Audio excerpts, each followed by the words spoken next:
चूंकि यह स्टील से बना था, इसलिए जब इसे इस तरह नष्ट किया गया तो सीटी बजाते हुए स्टील के टुकड़े सभी दिशाओं में फैल गए।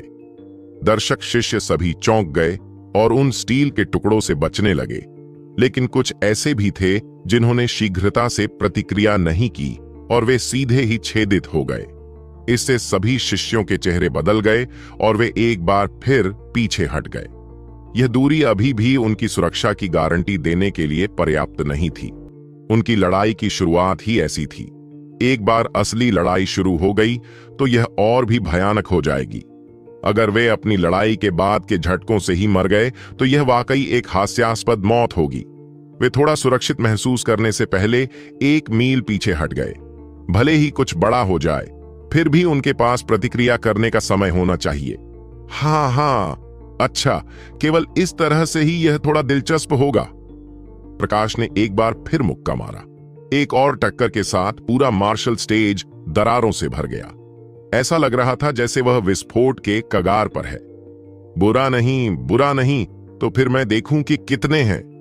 प्रकाश ने अभी आधा शब्द ही बोला था कि अचानक एक व्यक्ति उसके सामने आया और उसके चेहरे पर जोरदार थप्पड़ मारा, जिससे वह सीधे उछलकर बाहर आ गया। मैं तुम्हारे इस अविचलित दिखावटी व्यवहार से थक गया हूं, राघव ने ठंडे स्वर में कहा। राघव ने प्रकाश की 3 मुट्ठियां रोक ली थीं, ताकि पता चल सके कि प्रकाश कितना ताकतवर है। वह अपने प्रतिद्वंद्वी की ताकत के हिसाब से जवाब देगा। आखिरकार राघव ने चुने हुए के खिलाफ लापरवाही बरतने की हिम्मत नहीं की। चीजों को कदम दर कदम उठाना कोई बुरी बात नहीं थी, लेकिन हर बार प्रकाश ने अपनी शक्ति में बहुत थोड़ी वृद्धि की, जो कि राघव के लिए बहुत धीमी थी। फिर वह हमेशा दोनों मुट्ठियों के बीच में कुछ दिखावटी शब्द फेंकता था। वह पूरी तरह से लापरवाही से लड़ रहा था, मानो वह कोई बिल्ली हो जो चूहे के साथ खेल रही हो। प्रकाश वास्तव में राघव के साथ धीरे धीरे खेलने की योजना बना रहा था, जब तक कि वह निराश नहीं हो गया। जानवी ने पहले ही चुपके से उसे वह मिशन दे दिया था। यहां आने का उनका लक्ष्य सिर्फ तभी विफल माना जाएगा जब वह इस बार अच्छा प्रदर्शन करेगा। प्रकाश को न केवल जीतना था, बल्कि उसे आसानी से और पूरी तरह से जीतना था। उसके लिए सबसे अच्छा तरीका यह होगा कि वह राघव को मौत के घाट उतार दे। उसने शुरू में राघव को थोड़ी उम्मीद देने के लिए अपनी पूरी ताकत का इस्तेमाल नहीं किया था। फिर वह धीरे धीरे उस उम्मीद को खत्म कर सकता था और उसे मारने से पहले उसे निराश कर सकता था। लेकिन तीसरी बार बातचीत के बाद राघव अधीर हो गया था। प्रकाश की लापरवाही का फायदा उठाते हुए उसने उसके चेहरे पर जोरदार तमाचा जड़ दिया। उस थप्पड़ की जोरदार आवाज पूरे मठ में स्पष्ट रूप से गूंज उठी। चेहरे पर थप्पड़ मारने में सबसे अच्छा कौन था? पूरे मठ में हर व्यक्ति राघव को खोजने जाता था। राघव की चेहरे पर थप्पड़ मारने की तकनीक व्यावहारिक रूप से एक दिव्य स्तर तक पहुंच गई थी। उसकी गति, शक्ति और कोण सभी एकदम सही थे। सबसे महत्वपूर्ण बात यह है कि वह बिजली की तरह वार करता था, किसी को जरा सी भी चेतावनी दिए बिना। उस समय नेहा प्रशंसा से भर गई थी और यहां तक कि चाहती थी कि राघव उसे यह तकनीक सिखाए, लेकिन उसने मना कर दिया था। यह उसकी जन्मजात दिव्य तकनीक थी। उसके लिए मुसीबत खड़ी करने वाले मूर्खों पर इसका लगातार अभ्यास करने के अलावा उसका यह कौशल पूर्णता तक पहुंच गया था। राघव ऐसा व्यक्ति नहीं था जो इसे किसी को भी सिखा सकता था। प्रकाश के शब्द बीच में ही रुक गए थे और उसे लगा कि उसका सिर इतनी जोर से बज रहा है कि वह लगभग बेहोश हो गया। जब वह आखिरकार थोड़ा संभला तो उसने देखा कि वह पहले ही दर्जनों मीटर पीछे उड़ चुका था और वह अभी भी तेजी से वापस उड़ रहा था। अपनी वर्तमान गति के अनुसार वह शायद 1 मील से अधिक दूर तक उड़ जाएगा। वह इस तरह से जल्दी ही मार्शल स्टेज छोड़ देगा। अगर ऐसा हुआ तो वह हार जाएगा, और अगर वह हार गया तो वह निश्चित रूप से खुद को मारना चाहेगा। यदि वह एक महान चुना हुआ व्यक्ति किसी ऐसे व्यक्ति द्वारा मार्शल स्टेज से थप्पड़ मार दिया जाता जो केवल रक्त संक्षेपण क्षेत्र में था, तो वह निश्चित रूप से पूरे ज्वांटियन सुपरमोनेस्ट्री का हंसी का पात्र बन जाएगा। उसने खुद को स्थिर करने की कोशिश की, लेकिन राघव ने उसे बहुत जोर से मारा था। सिर्फ उसके पैरों का घर्षण ही उसकी जड़ता को रोक नहीं पा रहा था। प्रकाश ने जल्दी से एक मोटा डंडा निकाला और उसे जमीन में घुसा दिया। डंडे ने स्टील मार्शल स्टेज में एक लंबी खाई खोद दी। मार्शल स्टेज को ऐसे काट दिया जैसे वह मिट्टी हो। जब प्रकाश ने आखिरकार खुद को रोका तो उसके पैर पहले से ही मार्शल स्टेज के किनारे पर थे। अगर दूसरा पैर होता तो वह गिर जाता। पूरी भीड़ में मौत जैसी खामोशी छा गई थी। उन्हें कभी उम्मीद नहीं थी कि प्रकाश, जो कुछ ही पल पहले एक राजसी राजा की तरह लग रहा था, एक ही थप्पड़ से मार्शल स्टेज के किनारे पर भेज दिया जाएगा। चाहे वह 108वें मठ के शिष्य हों या 36वें मठ के, वे सभी दंग रह गए।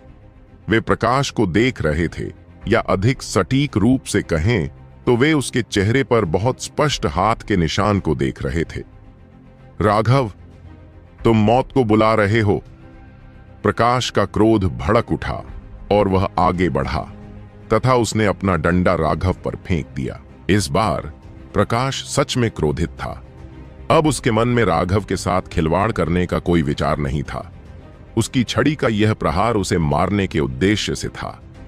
अपने जीवन के इतने सालों में उसे कभी इस तरह अपमानित नहीं होना पड़ा था।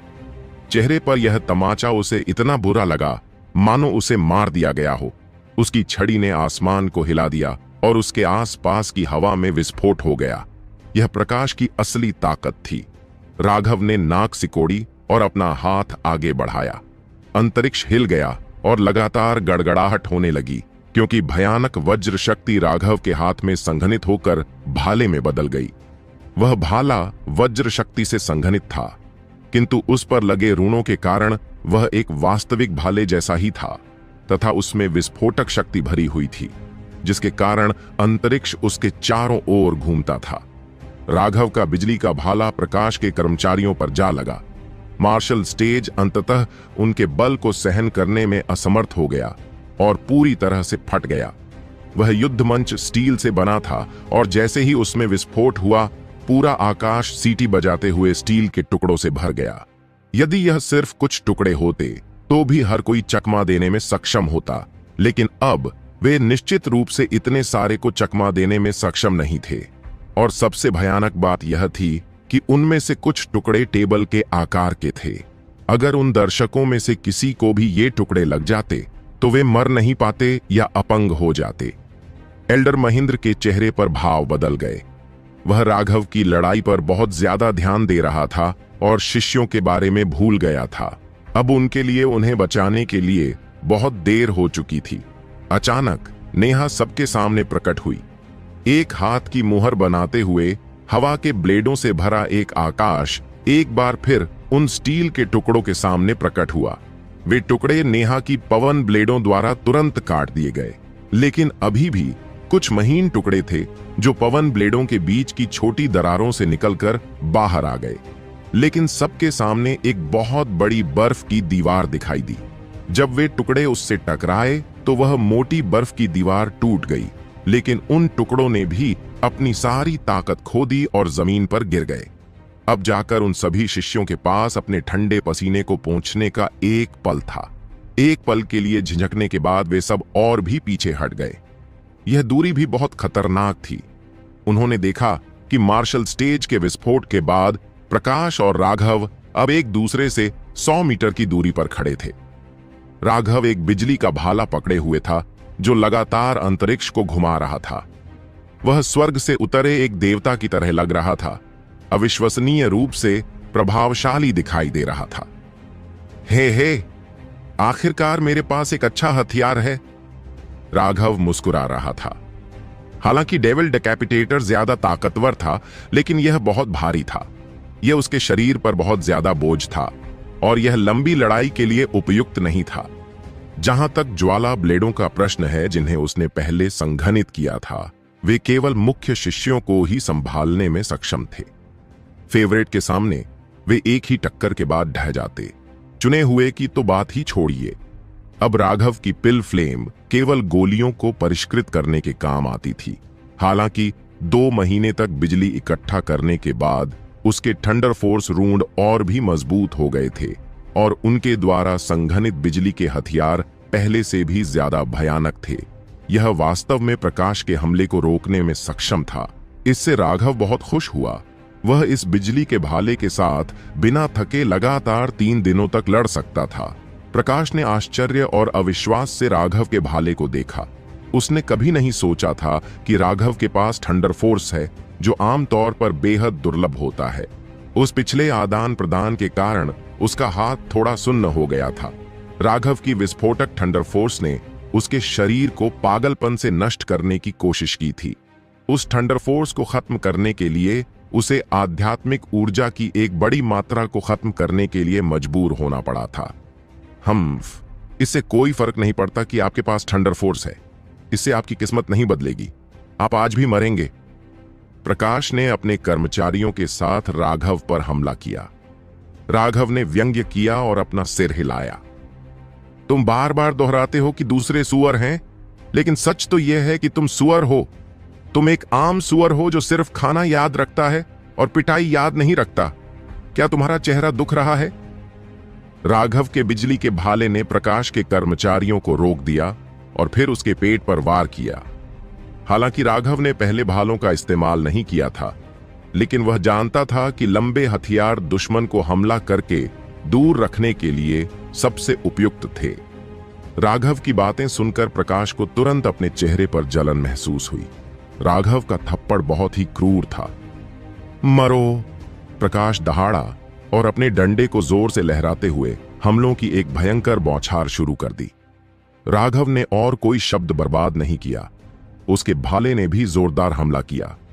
उनके दोनों हथियार बार बार टकराए, जिससे धूल उड़ने लगी और शक्तिशाली ऊर्जा तरंगें निकलने लगीं। बॉस वास्तव में बॉस है।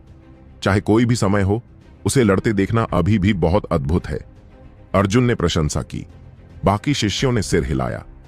राघव को लड़ते देखना उनके लिए दुश्मनों को मारने के लिए खुद बाहर जाने से भी ज्यादा संतोषजनक था। उसके हर हमले से उनका खून खौल उठता। महेंद्र को यह देखकर बहुत दुख हुआ कि राघव ने बिना किसी नुकसान के प्रकाश से लड़ाई लड़ी। उसने मन ही मन सोचा, डाइवर्जेंट वास्तव में डाइवर्जेंट ही होते हैं। इस तरह की युद्ध क्षमता बहुत असामान्य है। ब्लड कंडेंसेशन क्षेत्र में चुने गए टेंडन ट्रांसफॉर्मेशन से लड़ने में सक्षम होने के लिए वह व्यावहारिक रूप से एक राक्षस है। इसके अलावा राघव की लड़ाई हमेशा बेहद प्रेरणादायक थी। उनकी लड़ाई शैली बेहद साफ और निर्णायक थी। ऐसा लगता था मानो वह बेजोड़ आत्मविश्वास के साथ पैदा हुआ हो। उसकी हर चाल बेहद आत्मविश्वास से भरी होती थी। इस तरह की लड़ाई शैली देखने में बहुत ही आनंददायक थी और लोगों का खून अनायास ही गर्म हो जाता था। दोनों में पागलपन की हद तक लड़ाई हुई। चाहे प्रकाश ने कितनी भी कोशिश की, वह राघव को नुकसान में नहीं डाल सका। इससे 36वें मठ के सभी शिष्य हैरान रह गए। प्रकाश 36वें मठ का सबसे शक्तिशाली शिष्य था, लेकिन अब वह ब्लड कंडेंसेशन नामक एक बच्चे के सामने असहाय था। यह बहुत चौंकाने वाला था। आखिर यह बच्चा कौन था? यहां तक कि जाह्नवी की अभिव्यक्ति भी अत्यंत उदास थी और उसे यहां आने का अफसोस था। राघव की ताकत निर्विवाद थी। भले ही राघव को चुने हुए लोगों में से न माना जा सके, लेकिन उसे निश्चित रूप से विशेष पोषण मिलेगा। अगर वे राघव को मार देते तो जीवन मृत्यु अनुबंध के बावजूद भी सुपरमठ को इससे परेशानी होती। हालांकि वे खुले तौर पर उनके लिए मुश्किलें खड़ी नहीं करते, लेकिन उनकी पीठ पीछे उनके लिए जिंदगी मुश्किल बनाने के सभी तरीके मौजूद थे। और फिर भी अगर वे राघव को नहीं मारते तो वे पहले मठ को कोई स्पष्टीकरण नहीं दे पाते। उन्होंने उनकी मदद की थी, और अगर वे उसका बदला नहीं चुकाते तो उनका अच्छा रिश्ता तुरंत खत्म हो जाता। जाह्नवी को पछतावा हो सकता था, लेकिन अब जब मामला इस बिंदु पर पहुंच गया था तो पछतावा बेकार था। सुपरमठ के एक हिस्से को परेशान करने की तुलना में उसे अभी भी लगता था कि पहले मठ को संतुष्ट करना ज्यादा महत्वपूर्ण था। ऐसा इसलिए था क्योंकि सुपरमठ के कई उच्च पदस्थ लोग पहले मठ से संबंधित थे। जब तक वे पहले मठ के साथ अच्छे संबंध बना सकते हैं, तब तक यह अभी भी इसके लायक होगा। और अच्छे संबंध बनाने का सबसे अच्छा तरीका यह होगा कि राघव मर जाए। धमाका! वे दोनों एक बार फिर पीछे हट गए। प्रकाश ने राघव को घूर कर देखा। तुम्हारे पास कुछ कौशल हो सकते हैं, लेकिन यह अभी भी पर्याप्त नहीं है। यह इस तथ्य को नहीं बदलेगा कि तुम मर जाओगे। राघव ने अपना बिजली का भाला अपने कंधे पर टिकाया और प्रकाश को अजीब तरह से देखा। क्या तुम अपने चेहरे पर दर्द भूल गए हो? मारो। प्रकाश ने अभी राघव को गुस्से से भरने के लिए उकसाया ही था कि राघव की एक ही पंक्ति ने उसे क्रोध से फटने के लिए मजबूर कर दिया। प्रकाश दहाड़ा और उसके माथे पर रेखाएं उभर आईं। जैसे ही वे रेखाएं उभरीं, उसके शरीर से एक भयानक ऊर्जा बाहर निकल आई। उन रेखाओं से एक विचित्र छवि बन रही थी। ध्यान से देखने पर ऐसा लग रहा था कि यह बाघ के शरीर और सांप की पूंछ वाला कोई जानवर है। जैसे जैसे वह छवि उज्जवल होती गई, कुछ लोग यह देखकर भयभीत हो गए कि प्रकाश के 2 दांत तेजी से लंबे होते जा रहे हैं तथा 3 इंच लंबे हो गए हैं। उसी समय उसकी आंखें भी बदल गईं। उसकी पुतलियां राक्षसी लाल हो गईं और सीधी हो गईं। ज्यादातर खड़ी आंखें ठंडे खून वाले जादुई जानवरों से आती थीं। उनका किसी इंसान पर दिखना बेहद डरावना था। जानवर परिवर्तन? राघव हैरान था। वह 2 लोगों से मिला था जिन्होंने जानवर परिवर्तन का इस्तेमाल किया था। एक फीनिक्स क्राई साम्राज्य में यशवंत था, जबकि दूसरा रोहन था, जिससे मठ के शिष्य चयन के दौरान उसका सामना हुआ था। उन दोनों को उसने मार डाला था। यद्यपि वह उन दोनों को मारने में कामयाब हो गया था, लेकिन उसके पास यह स्वीकार करने के अलावा कोई विकल्प नहीं था कि पशु रूपांतरण के बाद उनकी लड़ाकू शक्ति बहुत अधिक बढ़ गई थी। राघव ने भी एक बार इस तकनीक को समझाने वाली एक किताब पढ़ी थी। उसमें कहा गया था कि पशु रूपांतरण एक अत्यंत क्रूर साधना पद्धति है। आपको जादुई जानवर के सार रक्त को परिष्कृत करना था और फिर उस सार रक्त को अपने शरीर में मिलाना था ताकि जादुई जानवर की रक्त रेखा शक्ति प्राप्त हो सके। लेकिन इंसानों का खून जादुई जानवर के खून से नहीं मिलता था। वे एक दूसरे को दृढ़ता से अस्वीकार करते थे। जादुई जानवर का खून बहुत शक्तिशाली था और थोड़ी सी भी लापरवाही से आपका शरीर फट सकता था। यही कारण था कि पशु परिवर्तन को उच्च स्तरीय युद्ध कौशल नहीं माना जाता था। केवल कुछ दूसरे दर्जे के संप्रदाय ही इसका अभ्यास करते थे।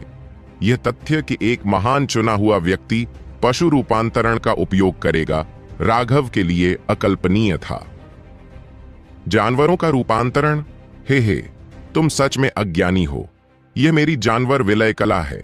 इसकी तुलना उस बेकार तकनीक से कैसे की जा सकती है? हालांकि यह मेरी आधी ताकत ही है, फिर भी यह तुम्हें मारने के लिए पर्याप्त है। मेरी जानवर विलय कला के तहत मरने में सक्षम होने के लिए तुम्हें गर्व महसूस करना चाहिए। प्रकाश की आवाज अब सुनने में बहुत कर्कश और अप्रिय हो गई थी। राघव ने प्रकाश को देखा और उदासीनता से एक वाक्य कहा, क्या तुम्हारा चेहरा दर्द कर रहा है? प्रकाश ने तुरंत एक भयानक दहाड़ लगाई और राघव पर हमला कर दिया। वह पहले से कहीं ज्यादा तेज था और वह एक पल में राघव के सामने पहुंच गया। उसका डंडा राघव के सिर पर टूट पड़ा। राघव उस चौंकाने वाली गति से चौंक गया और उसने जल्दी से उसे रोकने के लिए अपना बिजली वाला भाला उठाया। धमाका! प्रकाश द्वारा राघव को उड़ाए जाने को देखकर सभी चौंक गए।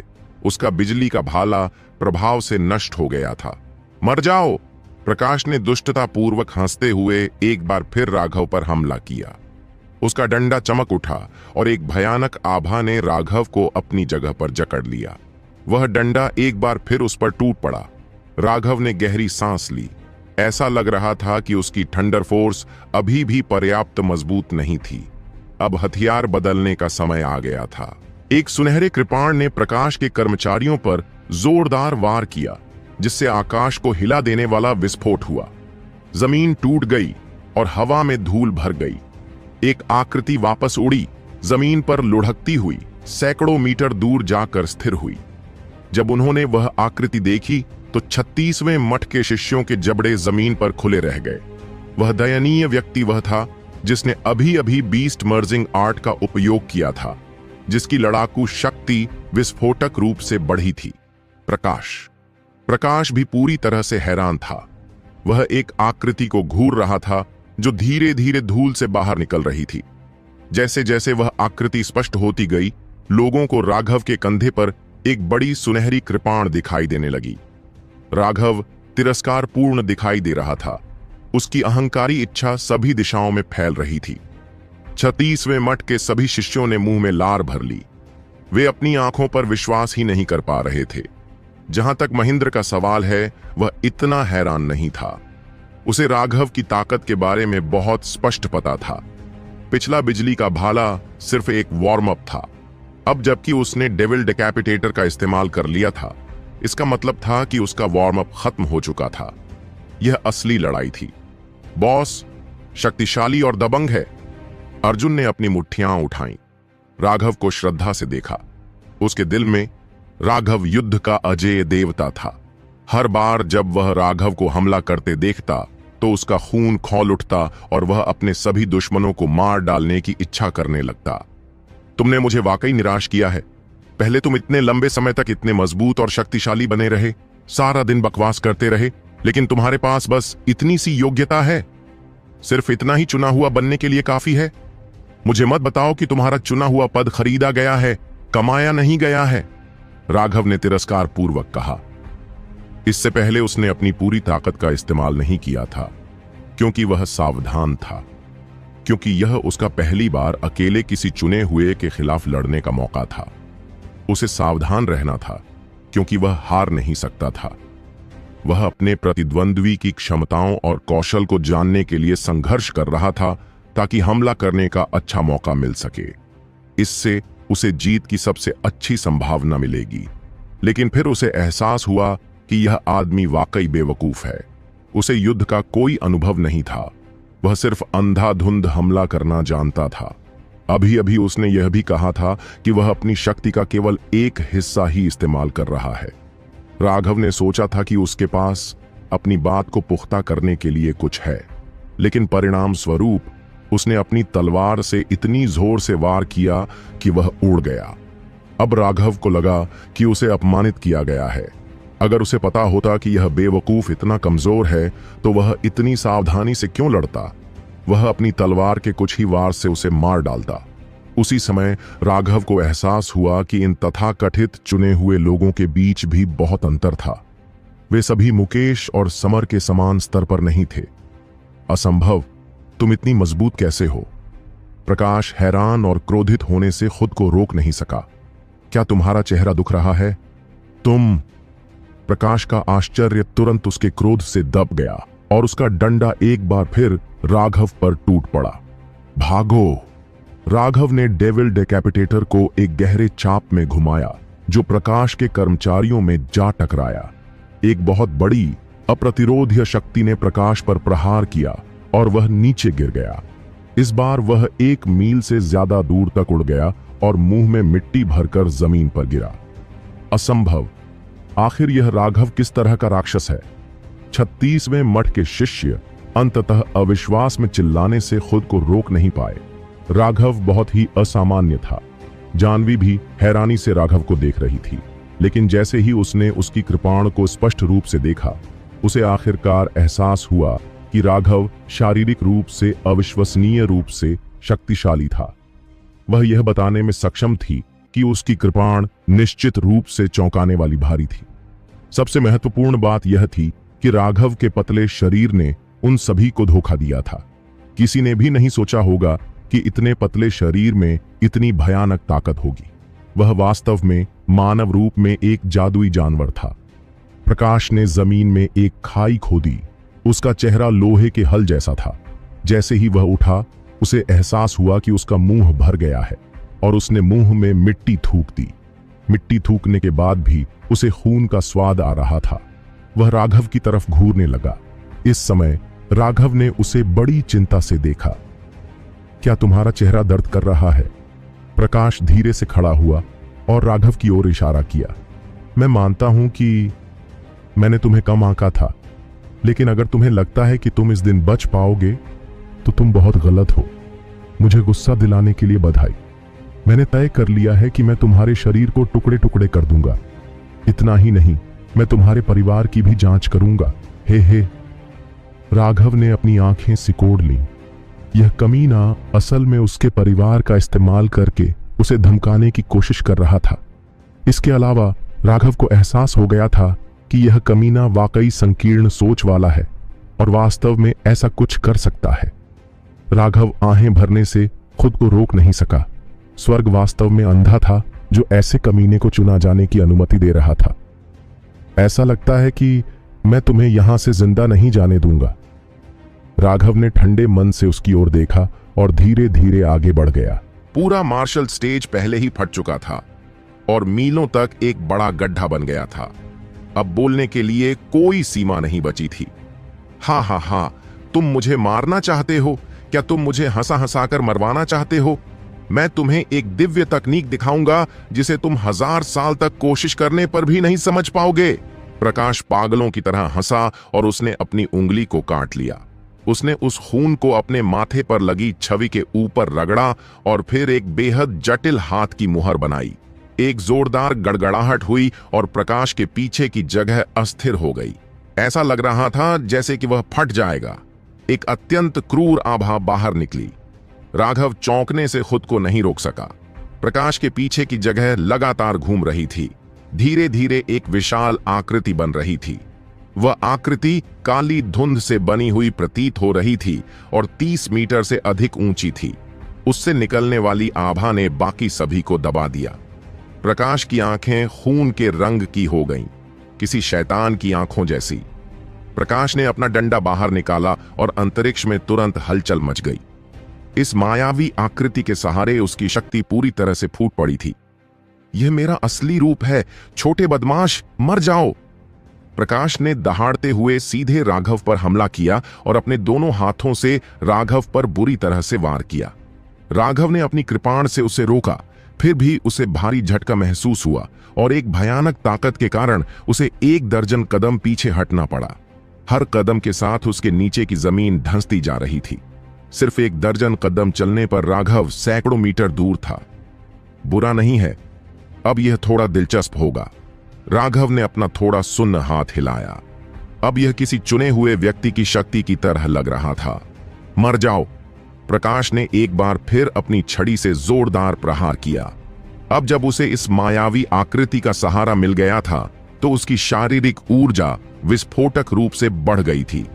उनके हथियार एक बार फिर टकराए, लेकिन इस बार कोई जोरदार धमाका नहीं हुआ। प्रकाश की छड़ी कपास पर लगी थी और उसकी सारी ताकत कहीं नहीं जा सकी, जिससे एक ऐसा झटका लगा कि उसे खून की खांसी आ गई। हिंसक गेल सेबर वास्तव में एक उच्च पृथ्वी वर्ग युद्ध कौशल होने के योग्य है। यह अत्यंत उत्तम है। अब जब मैंने इसके रक्षात्मक पहलू का उपयोग कर लिया है तो इसके विस्फोटक पहलू का परीक्षण करने का समय आ गया है। भागो, राघव ने दहाड़ते हुए कहा।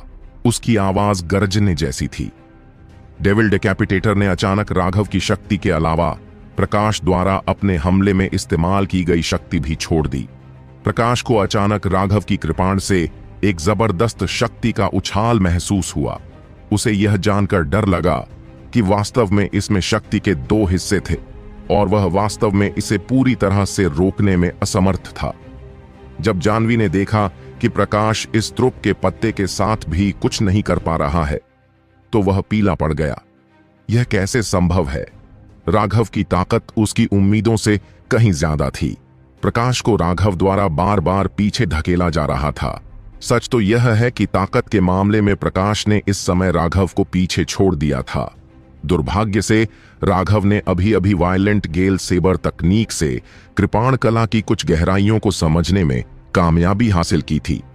प्रकाश की शक्ति अब राघव का कुछ नहीं बिगाड़ पा रही थी। राघव की तलवार बार बार वार कर रही थी। सुनहरी रोशनी हवा में भर रही थी। प्रकाश पीछे हटने के अलावा कुछ नहीं कर सकता था। राघव के हमलों के उन्मत्त तूफान के तहत प्रकाश को ऐसा लगा जैसे उसके पास अपनी शक्ति को बाहर निकालने के लिए कोई जगह नहीं है। कभी कभी वह एक शक्तिशाली हमले का इस्तेमाल करता था, लेकिन राघव अपनी शक्ति को फैलाने के लिए किसी तरह की गहरी तकनीक का इस्तेमाल करता था और फिर वास्तव में अपनी शक्ति का एक हिस्सा उस पर वापस कर देता था।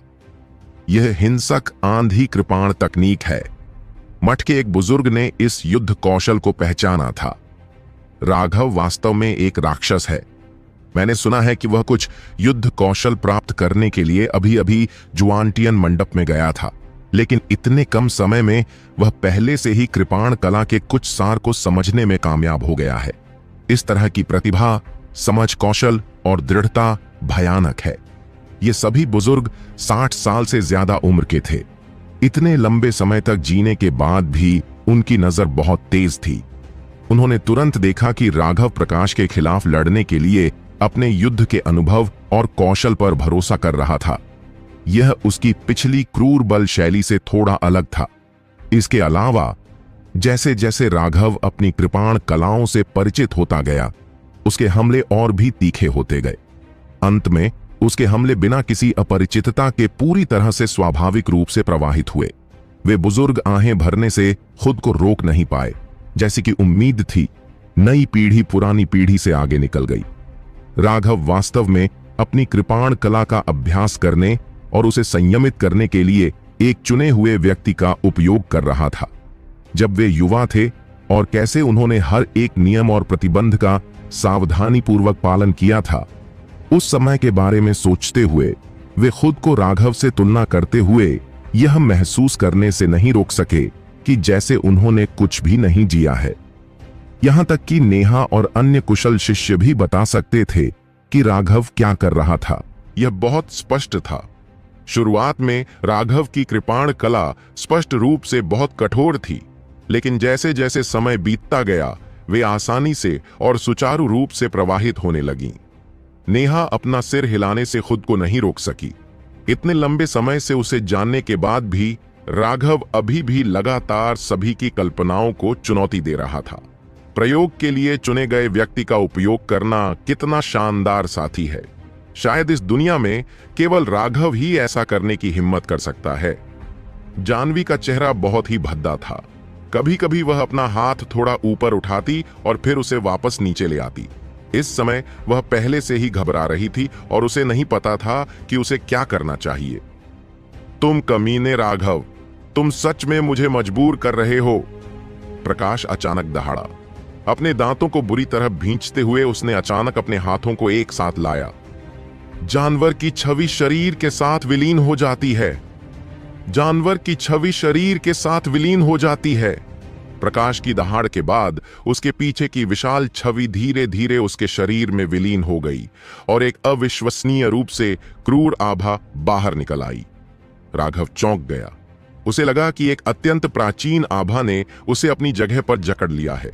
सभी को भयभीत करने वाली बात यह थी कि प्रकाश के शरीर से अब तेज आवाजें निकल रही थीं। हे भगवान, क्या हो रहा है? अर्जुन प्रकाश को देखकर भयभीत हो गया। जैसे ही वह राक्षसी छवि उसके शरीर में समा गई, उसका शरीर अविश्वसनीय रूप से भयावह तरीके से बदलने लगा। उसके चेहरे का आकार बदल गया। उसके मुंह पर 2 दांत लंबे हो गए। उसका सिर बड़ा हो गया। उसकी दोनों आंखें उसकी कनपटियों तक फैल गईं और उसके माथे पर एक सींग निकल आया। शरीर भी गुब्बारे की तरह फूल रहा था। उसके अंग काले बालों से ढक गए थे और कमर जितनी मोटी हो गई थी। और सबसे चौंकाने वाली बात यह थी कि प्रकाश के नितंब पर एक लंबी पूंछ दिखाई दी। यह 3 मीटर लंबा सांप था जो घने शल्कों से ढका हुआ था। अब प्रकाश इंसान जैसा भी नहीं लग रहा था, वह एक राक्षस जैसा लग रहा था। उसकी भयानक आभा से उसके नीचे की जमीन कांप रही थी। वहां मौजूद हर कोई, चाहे वह दोस्त हो या दुश्मन, इस रूप को देखकर दंग रह गया। ऐसी तकनीक बिल्कुल भयानक थी। केवल जाह्नवी राहत की सांस ले रहा था। सच में राघव सही था। प्रकाश के पास वास्तव में चुने जाने की योग्यता नहीं थी। उनकी ताकत अभी भी सच्चे चुने हुए से एक स्तर कमजोर थी। लेकिन अंत में प्रकाश ने सुप्रमट की स्वीकृति प्राप्त करने के लिए इस जानवर छवि विलय तकनीक का उपयोग किया था। इस तकनीक के साथ उसके पास कम से कम एक लंबे समय तक चुने हुए व्यक्ति से लड़ने की क्षमता थी। इसलिए अंत में उन्होंने अभी भी उसे एक चुना हुआ दर्जा दिया था। लेकिन 36वें मठ में केवल संप्रदाय के नेता और जाह्नवी को पता था कि इस तकनीक का उपयोग करने से प्रकाश के शरीर और दिमाग पर भारी बोझ पड़ेगा। प्रकाश का परिवार बहुत बूढ़ा था। हालांकि वे पहले ही क्षीण हो चुके थे, लेकिन उस समय उनके बीच एक अद्भुत व्यक्तित्व प्रकट हुआ था। वह व्यक्ति वास्तव में एक शक्तिशाली जानवर के साथ विलय कर चुका था और अपने पीछे एक अत्यंत शक्तिशाली वंश छोड़ गया था। वह वंश अंततः प्रकाश में जागृत हो गया था। हालांकि इस जानवर की छवि को मिलाने की तकनीक का इस्तेमाल करने से न केवल जानवर की शक्ति आती है, बल्कि जादुई जानवर की बेकाबू इच्छा शक्ति भी आती है। जो कोई इस तकनीक का अत्यधिक उपयोग करता है वह अविश्वसनीय रूप से क्रूर बन जाता है और अंत में संभवतः एक खूनी पागल बन जाता है। उसके उस पूर्वज ने ही लोगों को उसे मारने के लिए उकसाया था, क्योंकि वह बहुत ज्यादा पागल हो गया था। अंत में एक शीर्ष विशेषज्ञ ने उसे मार डाला। लेकिन चाहे कितनी भी नकारात्मकता क्यों न हो, एक बार जब वह इस तकनीक का उपयोग करता तो प्रकाश की ताकत दसियों गुना बढ़ जाती। इस तकनीक के बिना प्रकाश के पास वास्तव में चुने जाने की योग्यता नहीं थी। यह उसकी सबसे मजबूत स्थिति थी। हालांकि इस तकनीक का इस्तेमाल करने के बाद प्रकाश को इस तकनीक के दुष्परिणामों से उबरने में कम से कम आधे महीने तक बिस्तर पर रहना पड़ा।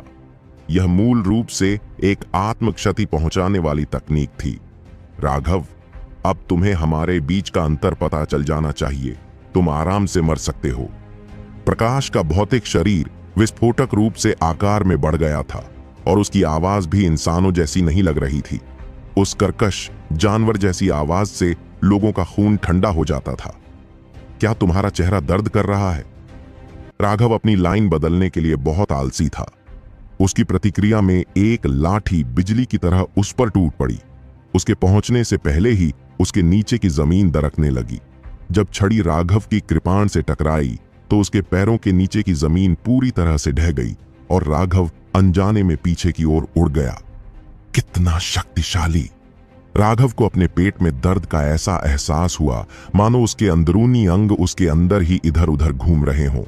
उसके मुंह के कोने से खून की एक धार बह निकली।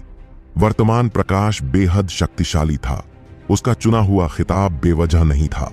राघव को उड़ाने के बाद प्रकाश ने जमीन पर पैर पटक कर हमला किया।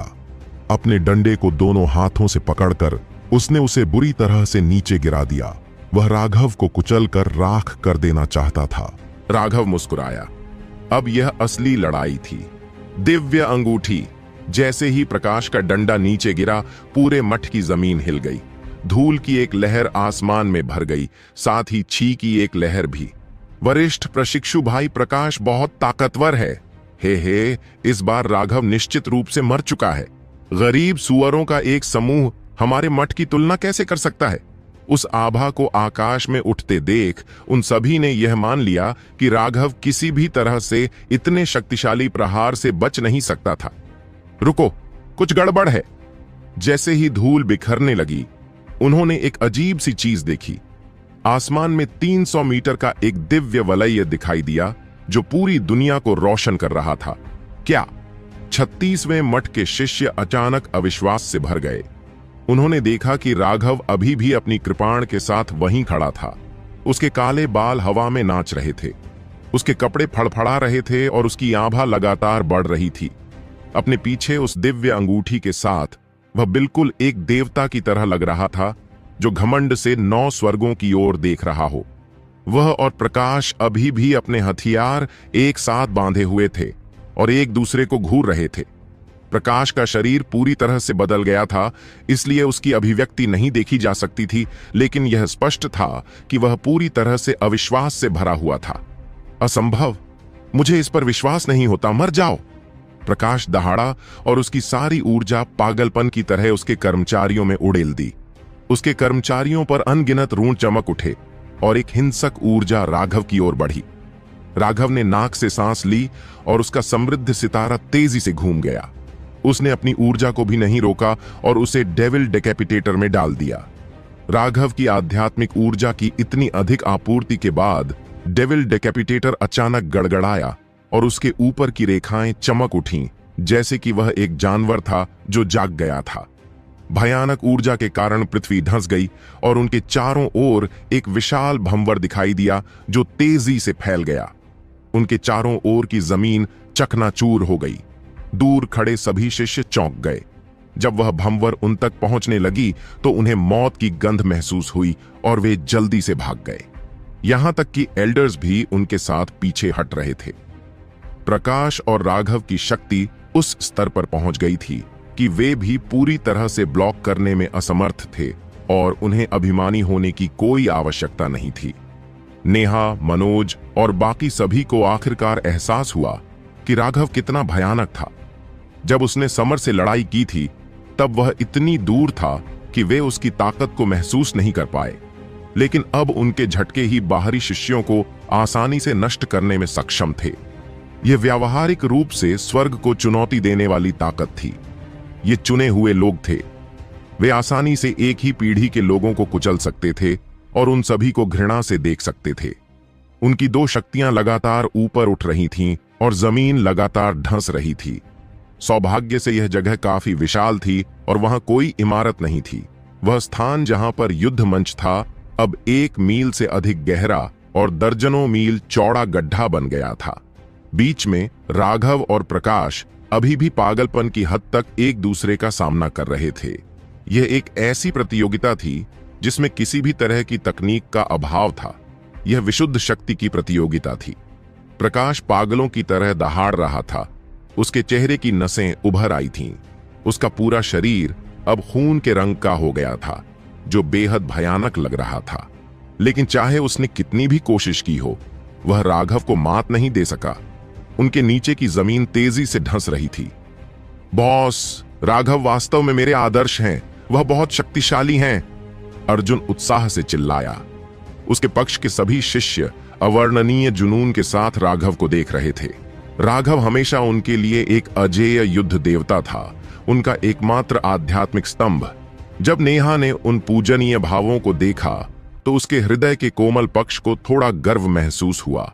हालांकि राघव को मजाक करना पसंद था और वह आमतौर पर कभी गंभीर नहीं होता था, यहां तक कि कभी कभी अपनी चिढ़ाने से उसे परेशान भी करता था, लेकिन उसने कभी भी महत्वपूर्ण क्षणों में किसी को निराश नहीं किया था। वह निश्चित रूप से सभी के विश्वास के योग्य व्यक्ति था। इतने लंबे समय तक राघव के साथ रहने के बाद भी नेहा ने राघव के लिए अपनी भावनाओं को कभी व्यक्त नहीं किया था और उसने कभी भी अपनी भावनाओं को उसके सामने व्यक्त नहीं किया था। लेकिन उसके दिल में उसकी भावनाएं बेहद स्पष्ट थीं। कभी कभी सब कुछ स्पष्ट रूप से न कहना ही बेहतर होता है। अमोदिता ने पहले ही जानबूझकर उसे राघव का ख्याल रखने के लिए कहा था।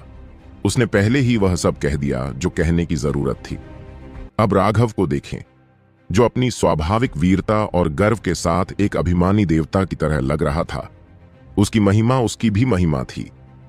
सैकड़ों मील दूर रामानंद भी उस आकृति को देख रहा था।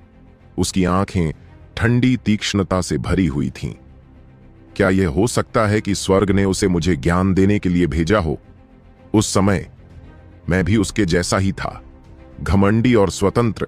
लेकिन जब से मैंने जानेटियन क्षेत्र में कदम रखा है, मुझे और भी ज्यादा शंकाएं होने लगी हैं। मैं फिर कभी इस तरह आजाद नहीं हो पाऊंगा। मुझे क्या हुआ? मुझे किस बात का डर है? क्या वह बूढ़ा रामानंद मर गया, जिसने मौत के सामने उदासीनता से हंसते हुए अपने सभी दुश्मनों का नरसंहार किया था? राघव को देखते हुए रामानंद को ऐसा लगा जैसे वह अपने बचपन को देख रहा हो। उसकी आंखों में वे दोनों आकृतियां एक दूसरे के ऊपर आ गई थीं। रामानंद का मन कांप उठा और ऐसा लगा जैसे कई बेड़ियां टूट रही हों। वह बिल्कुल नया व्यक्ति लग रहा था, जो तुरंत ही कई साल छोटा दिखाई दे रहा था। धन्यवाद राघव, मैं रामानंद आपका आनी हूं। उसी क्षण रामानंद ने अपने दिल की बेड़ियां तोड़ दी और उसका राज्य एक बड़ा कदम आगे बढ़ गया। जब किसी व्यक्ति का साधना आधार उसके स्तर पर पहुंच जाता है तो उसके लिए क्षेत्रों में आगे बढ़ना इतना आसान नहीं होता। इसके लिए अपनी मानसिक स्थिति को समझना और उसका एहसास होना जरूरी था। रामानंद ने अपने मठ के अंतिम स्थान के नाम को मिटाने की कोशिश में कई साल बिता दिए, लेकिन अनजाने में ही वह अपना रास्ता भूल गया। वह अनजाने में ही दिल के शैतान में बदल गया। मूलतः रामानंद अपनी पीढ़ी के शीर्ष प्रतिभाशाली व्यक्ति थे और अब इस अचानक समझ के साथ उन्होंने अंततः एक अभूतपूर्व आकाश देखा जिसमें वे उड़ान भर सकते थे। यह सब सिर्फ इस युवा को देखने से ही संभव हुआ था। यह राघव ही था जिसने उसे अपना पुराना रूप खोजने का मौका दिया। चाहे प्रकाश ने कितनी भी कोशिश की हो, वह हमेशा राघव द्वारा थोड़ा दबा दिया जाता था, जिससे वह पागल हो जाता था। असंभव, असंभव, असंभव। उसकी जानवर विलय तकनीक ने पहले से ही उसके लिए उन्मत्त बनना आसान बना दिया था। इसलिए इस बिंदु पर प्रकाश ने अपनी सारी तर्क शक्ति खो दी। रक्त प्रज्वलन कला